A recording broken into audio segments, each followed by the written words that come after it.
Hello, good evening. मेरा नाम है मुरारी कुमार। वेलकम एट मेही एकेडमी के यूट्यूब प्लेटफॉर्म पर आपका स्वागत है। हम लोग क्लास 11th और 12th के साथ आईआईटी के सिलेबस को डिस्कस कर रहे हैं। पहला चैप्टर सेट हमने कंक्लूड किया। Second chapter relation and function था। कल हमने आपको ऑर्डर्ड पेयर और कार्टेशियन प्रोडक्ट बताए थे। ये चैप्टर 2 है एनसीईआरटी का। हम सिलेबस के अकॉर्डिंग देख रहे हैं रिलेशन एंड फंक्शंस। रिलेशन और फंक्शन में हम अभी रिलेशन पर आए भी नहीं है। कल हमने आपको ऑर्डर्ड पेयर बताया था। एक बार मैं रिकैप करता हूं। जैसे क्वेश्चन है कि set A equals A B, set B है 1 2 3। तो ऑर्डर्ड पेयर को कैसे लिखते हैं? It consists of 2 element. Ordered pair में 2 एलिमेंट होते हैं जिसको आप ब्रैकेट के अंदर लिखते हैं, है ना। और कार्टेशियन प्रोडक्ट क्या होता है? दो सेट का। दो सेट गिवन है तो इसका कार्टेशियन प्रोडक्ट मतलब हुआ A cross B. This means cartesian product of set A and B. Cartesian product होता क्या है? ये एक तरह का सेट है that consists of the ordered pair, है ना, कि जितने ऑर्डर्ड पेयर पॉसिबल हो सकते हैं उस ऑर्डर्ड पेयर को सेट के फॉर्म में लिखिए, उसी को कार्टेशियन प्रोडक्ट कहते हैं। सीधी बात। मैंने आसान तरीका बताया था कि जो दो सेट गिवन हो वो दोनों सेट को इस तरह से बनाओ। ये सेट ए है, ये सेट बी है। ए के एलिमेंट हैं ए बी और बी सेट के एलिमेंट हैं 1 2 3। आप देख रहे हो ना, हम सेकंड चैप्टर कर रहे हैं फिर भी हम बार बार सेट को यूज कर रहे हैं। इसलिए पहला चैप्टर सेट देखना जरूरी है। 5 वीडियो है उसके 20-25 मिनट के छोटे छोटे क्लिप है, आप देख जाइए। चैनल सब्सक्राइब कर लीजिएगा तभी दिखेगा। तो ए किससे किससे अटैच है? 1 और 2 से और 3 से भी। तो आप ऑर्डर्ड पेयर कैसे बनाओगे? A1 A2 A3। बिल्कुल ऐसे ही बी भी तीनों के साथ B1 B2 और B3 के साथ ऑर्डर्ड पेयर बनेगा। So this becomes B1 B2 B3। बिल्कुल ऐसे ही सी तो है ही नहीं, हो गया भाई। So the number of ordered pair कितना हो गया?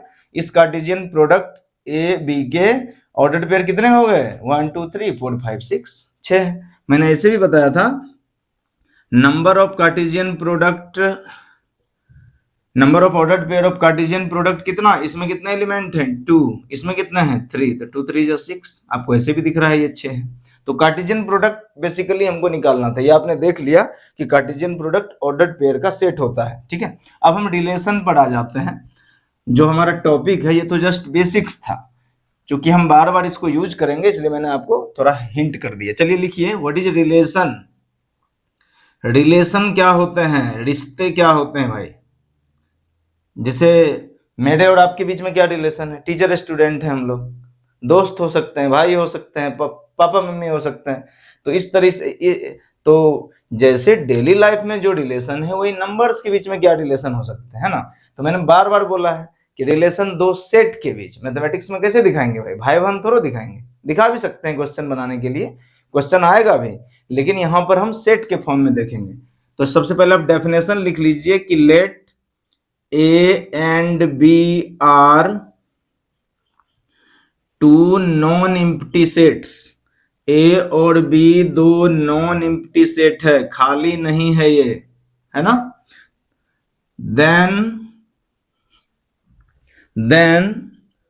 क्या डिफाइन कर रहे हैं? Relation.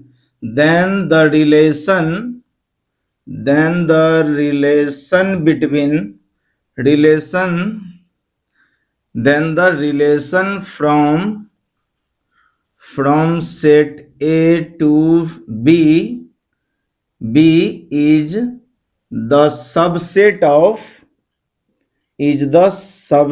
of Cartesian product of A and B। A cross B को लिखने का क्या मतलब? Cartesian product. अब आप समझ गए ना। तो अब मैं A क्रॉस B लिखूं, आप ऑटोमेटिक समझ जाओ ये कार्टेशियन प्रोडक्ट है। मुझे लिखने की जरूरत ना हो वर्ड्स के फॉर्म में कि this is the Cartesian product of set A and B, नहीं जरूरत है ना। ठीक है, वेरी गुड। तो इसको कैसे लिखेंगे हम? रिलेशन। तो R is such that A is to B। Relation set A से सेट B में है। और जब हम फंक्शन पढ़ेंगे तो R की जगह F लिख देंगे, function from set A to B। समझ गए? तो रिलेशन A और B में है। जैसे मान लीजिए कोई ऑर्डर्ड पेयर है AB ऑर्डर पेयर को ऐसे ही लिखते हैं। कार्टेशियन प्रोडक्ट जो आप लिखोगे तो दो एलिमेंट को तो ऐसे ही लिखोगे। मैंने बोला दिस बिलोंग्स टू आर, ये दोनों रिलेशन में है, कुछ कंडीशंस गिवन होगा क्वेश्चन में। अगर ये दोनों रिलेशन में है तो इसको कैसे लिखा जा सकता है, ऐसे लिखा जा सकता है ए कैपिटल आर बी। इसका मतलब A is related to B, इसका ये मतलब है। ठीक है ना, इसको नोट डाउन करिए, फिर उसके बाद एक क्वेश्चन देखते हैं, तब आपको ज्यादा क्लियर होगा। ठीक है, इसको नोट डाउन कर लीजिए। क्वेश्चन है, the question is let set A, curly bracket के अंदर एलिमेंट है 1 2 3 4 5 6। ठीक है, ये सेट ए है। लिखा है define a relation R from, notes बनाते जाओ भाई, तभी हेल्पफुल होगा ये, नहीं तो बस ये टाइम पास है, रील की तरह ये स्किप हो जाएगा। A to A by R equals X Y such that y equal to X plus 1। ठीक है, ये सेट है, आपको एरो डायग्राम बनाना है। ठीक है, क्या कह रहा है क्वेश्चन, ये कोई सेट है। आप बोलोगे कि सर आपने बोला कि रिलेशन होने के लिए तो दो सेट होने चाहिए। अच्छा, थोड़ा सा डेफिनेशन देख लीजिए। डेफिनेशन क्या है, रिलेशन आप कब बोलोगे, तो ए और बी दो सेट गिवन होंगे, आपको सबसे पहले कार्टेशियन प्रोडक्ट निकाल लेना है। तो रिलेशन ए और बी में जो रिलेशन होगा वो हमेशा कार्टेशियन प्रोडक्ट का सबसेट होगा, यानी कि कार्टेशियन प्रोडक्ट के बराबर होगा या तो उससे छोटा ही होगा। सबसेट, व्हाट इज सबसेट, या भूल गए क्या आप, A is subset of B, A is subset and equal to B. तो सबसेट मतलब छोटा भाई, सबसेट मतलब छोटा भाई। तो रिलेशन एक सबसेट है किसका, कार्टेशियन प्रोडक्ट का, दोनों सेट के। समझ गए बात। सो आप याद रखोगे इसको। मतलब मैं ये कहना चाह रहा हूं कि इसको मैं ऐसे भी लिख सकता था, R is the subset of ये स्टेटमेंट, इक्वल टू भी हो सकता है, ये स्टेटमेंट हुआ relation is the subset of Cartesian product of A and B. देखिए क्वेश्चन है, ए कोई सेट है। आप बोलोगे सर रिलेशन होने के लिए तो दो सेट होने चाहिए, यहाँ तो एक ही है। तो क्वेश्चन बोल भी तो रहा है कि रिलेशन जो है ए का ए से ही है। इसका मतलब जो आप रिलेशन ढूंढोगे, कार्टेशियन प्रोडक्ट निकालोगे, वो ए और ए का ही निकालना है, क्योंकि बी तो है ही नहीं। क्वेश्चन ही कह रहा है ए टू ए, तो इसका मतलब मैंने बताया तो कैसे बनाना चाहिए। ये इसको पहले थोड़ा सा इरेज कर देते हैं, है ना, थोड़ा सा इसको इरेज कर देते हैं, क्योंकि फिर पता चला नीचे दिखे नहीं। इसको डिलीट कर दें क्या, इरेज कर देते हैं। आपने नोट कर लिया होगा, नहीं किया तो स्क्रीनशॉट ले लीजिए, बाद में कीजिएगा। ठीक है, चलिए देखिए, तो ये क्वेश्चन है ए टू ए, यानी कि आपको A cross A cartesian product of set A calculate करना है। तो मैंने क्या बताया, दोनों सेट को इस फॉर्म में लिख लेना चाहिए। ए का ए के साथ ही रिलेशन है, खुद में ही रिलेशन है भाई। तो नंबर इज 1 2 3 4 5 6, यहां भी 1 2 3 4 5 6। लेकिन रिलेशन क्या है, जो रिलेशन है, अरे कार्टेशियन प्रोडक्ट तुम निकालोगे तो ये 6 एलिमेंट, इसमें भी 6 एलिमेंट, तो नंबर ऑफ ऑर्डर्ड पेयर कितने हो जाएंगे, 6 6 जा 36, टोटल 36 हो गए। लेकिन क्वेश्चन कह रहा है इस रिलेशन को फॉलो करना चाहिए, रिलेशन इज द सबसेट ना, इससे छोटा होगा। तो रिलेशन क्या है भाई, सर रिलेशन है कि ये जो आपस में ऑर्डर्ड पेयर बनने वाले हैं 1 1 1 2 1 3 ऐसे, ये इस कंडीशन को फॉलो करने चाहिए। आप हमेशा याद रखिए कि जो दो सेट गिवन है उसमें पहले वाले को सेट x मानते हैं, दूसरे को y मानते हैं। पहले को x मानते हैं, दूसरे को y मानते हैं। अभी मैं बताऊंगा कि डोमेन रेंज क्या होते हैं कुछ देर के लिए। अगर इस फॉर्म में सेट गिवन हो, यहाँ ए बी भी लिखा हो सकता था, तो फिर आप पहले एलिमेंट इस सेट का मानते और दूसरा एलिमेंट इस सेट का। मतलब मेरे कहने का ये सेंस है कि ये रिलेशन ऐसे भी तो हो सकता था कि A B such that B equal to A plus 1। तो यहाँ एक्स वाई है, यहाँ ए बी है, so the first element belongs to set A, second element belongs to set B, second set, सीधी बात है, यही बोलना चाह रहा हूं मैं। तो रिलेशन क्या होंगे, रिलेशन इस कंडीशन को फॉलो करने चाहिए। इसका मतलब जब आप x की वैल्यू 1 लोगे तो 1 + 1 y की वैल्यू 2 हो जाएगी। x, अरे y = x + 1, तो 8x = 1, क्योंकि ये वाला x है तो x 1 से शुरू हो रहा है, 6 पे खत्म हो रहा है, तो x की वैल्यू जब हमने 1 ले ली तो y कितना हो जाएगा भाई, 1 + 1 = 2। यानी कि जब आपने x, इस x में से 1 ली तो y में से क्या मिला आपको, 2 मिला। तो पहला रिलेशन, जो रिलेशन का पहला ऑर्डर्ड पेयर है वो क्या बनेगा, 1 2, 1 1 नहीं बनेगा। क्यों नहीं बनेगा, क्योंकि x = 1 लिया हमने तो y की वैल्यू 1 तो नहीं आई, 2 आई, इसीलिए 1 छोड़ दिया हमने। अब आप x की वैल्यू 2 ले लीजिए, 2 लीजिए x की वैल्यू, तो y = x की जगह 2 रखो, 2 + 1 3, तो जब 2 लिया तो क्या मिला हमको सर, 3 मिला, तो दूसरा ऑर्डर्ड पेयर हो गया 2 3। इसी तरीके से 3 लोगे तो 3 + 1 4 हो जाएगा, 3 4। ऐसे ही आप 4 लोगे तो 4 + 1 5, 5 लोगे तो 5 1 6, और 6 लोगे तो 6 1 7, 7 तो है ही नहीं, है तो वो भी नहीं हुआ ऑर्डर्ड पेयर। तो इसका मतलब रिलेशन क्या हो गए, कितने ऑर्डर्ड पेयर, 1 2 3 4 5। तो total number of ordered pair Cartesian product में 36 थे, उस 36 में से कितना रिलेशन बना, केवल 5, 31 रिलेशन नहीं बना, मतलब 31 ऑर्डर्ड पेयर इस रिलेशन को फुलफिल नहीं कर रहे थे। क्या समझ में आया आपको, so this is the answer. अगर आपसे रिलेशन पूछता तो ये 5 ऑर्डर्ड पेयर रिलेशन में है, ठीक है, यही क्वेश्चन था। सेकंड, अच्छा एक चीज और, थोड़ा सा और यहीं पर समझ लीजिए, नोट डाउन कर, ये क्वेश्चन अगर आपको हो गया हो तो हैव टू नोट डाउन कर सकते हैं। क्या नोट डाउन करना है, देखिए जो ऑर्डर्ड पेयर बना है, जो ऑर्डर्ड पेयर बना है, इसके फर्स्ट एलिमेंट को आप लिखेंगे the first element of ordered pair is domain. तो यानी कि जो पहला एलिमेंट, पहले सेट का सारा एलिमेंट है, इसको क्या कहते हैं हम, सर डोमेन कहते हैं, इसी को एक्स भी कहते हैं, नोट कर लीजिएगा।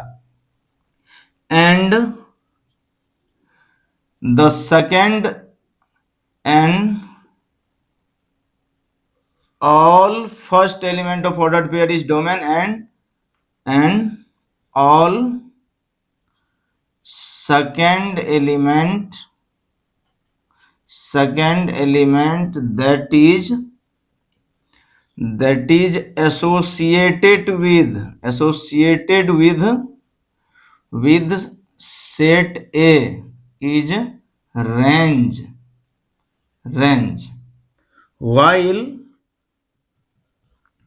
while all the elements, पहले नोट कर लीजिए फिर समझाते हैं आपको, while all the elements of set B या of second set is codomain. क्या मतलब, क्या बताना चाह रहा हूं मैं दोस्त, देखिए मैं बताना ये चाह रहा हूं, ये नोट करना बहुत जरूरी है, ये बहुत ही इंपॉर्टेंट कंसेप्ट है, ये समझ जाइए बात। रिलेशन जिन दो सेट में कैलकुलेट करना हो, पहले सेट के हर एलिमेंट को डोमेन कहते हैं या उसी को एक्स की वैल्यू कहते हैं। लेकिन जो सेकेंड सेट के जो भी एलिमेंट हैं वो सारे एलिमेंट तो कोडोमेन कहलाएंगे।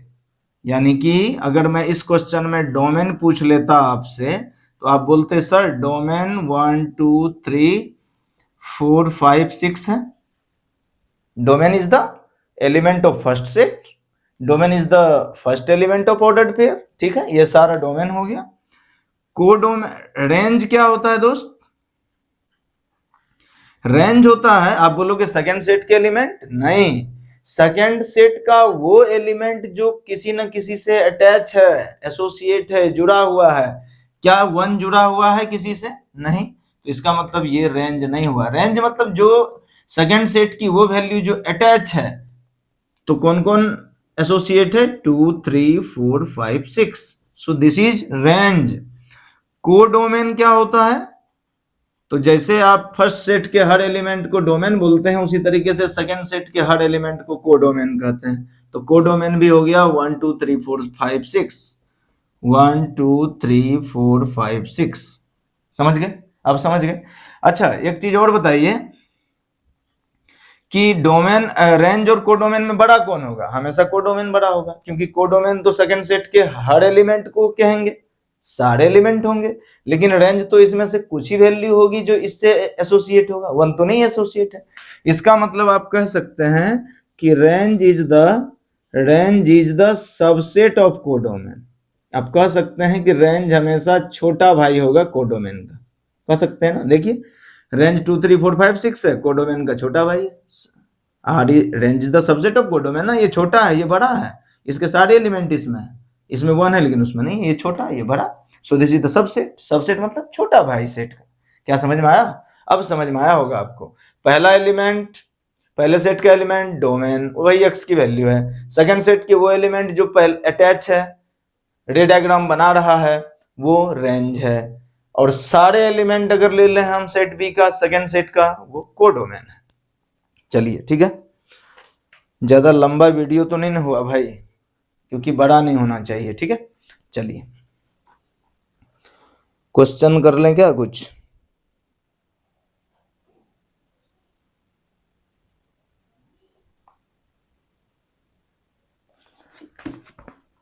क्वेश्चन नंबर 6 देख लीजिए, 1 मिनट।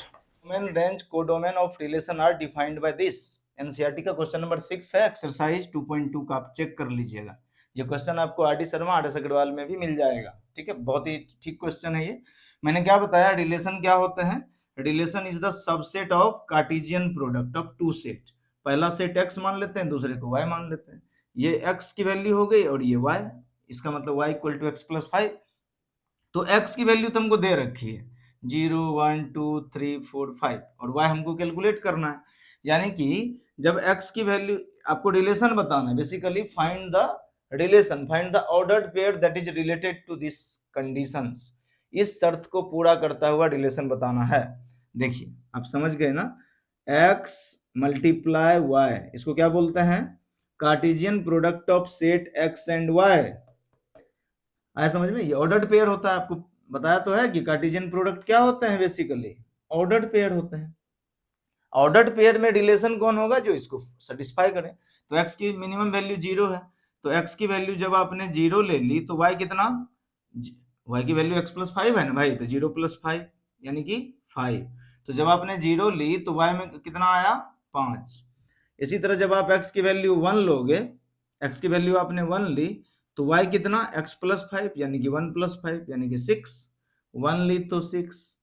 इसी तरीके से आप x की वैल्यू 2 लो, तो y कितना, x प्लस 5 यानी कि 2 प्लस 5 यानी कि 7। तो आप क्या करो, प्लस 5 ऐड करते जाओ, इसमें प्लस 5 ऐड करो 8, प्लस 5 ऐड करो 9, प्लस 5 ऐड करो 10। क्या समझ में आया बात, क्या समझ में आया। तो अब आपको क्या बोल रहा था क्वेश्चन, डोमेन बताओ। मैंने बताया ना आपको डोमेन क्या होते हैं, रिलेशन। तो रिलेशन में जो रिलेशन आया, इस रिलेशन को फुलफिल करता हुआ ऑर्डर्ड पेयर क्या बनेगा सर, 0 5 1 6 2 7 3 8 4 9 और 5 और 10, यही हुआ। These are the relations. तो डोमेन क्या हो गए, द फर्स्ट एलिमेंट, अभी लिखाया था, चेक करिए, नोट करिए, जो नोट किया होगा आपने चेक करो उसको। हमने लिखा था the first element of ordered pair. पहला एलिमेंट कौन है, पहला, ये पहला, ये दूसरा पहला, दूसरा पहला, दूसरा, तो पहला कौन, 0 1 2 3 4 5। तो 0 1 2 3 4 5 इज द डोमेन। रेंज किसको बोलते हैं, सेकेंड सेट का वो एलिमेंट जो प्री इमेज हो एक्स का, जो इमेज हो एक्स का। y यानी कि सेकेंड सेट के वो एलिमेंट जो एसोसिएट हो x के साथ, तो ये सब एसोसिएटेड है 5 से लेकर 10 तक। सो रेंज इज 5 6 7 8 9 10। क्या समझ आया आपको, अब आपको समझ में आ रहा होगा थोड़ा थोड़ा, ठीक है। तो ये क्वेश्चन आप कर लीजिएगा 2.2। फंक्शंस हम कल डिस्कस करेंगे, फिर इसको हम कंक्लूड कर देंगे इस चैप्टर को। इसमें ज़्यादा कुछ है नहीं, क्योंकि जब आप क्लास 12 में जाओगे ना, तो क्लास 12 का पहला ही चैप्टर ये है रिलेशन। फिर से वहां पर आपको डोमेन रेंज धक्का देगा, भाई कहाँ हो, पढ़ा क्यों नहीं तुमने, तो पढ़ लीजिए। और आपको उस समय इतना ही नहीं, इतना तो पढ़ना ही है, फिर आपको चेक करना पड़ेगा।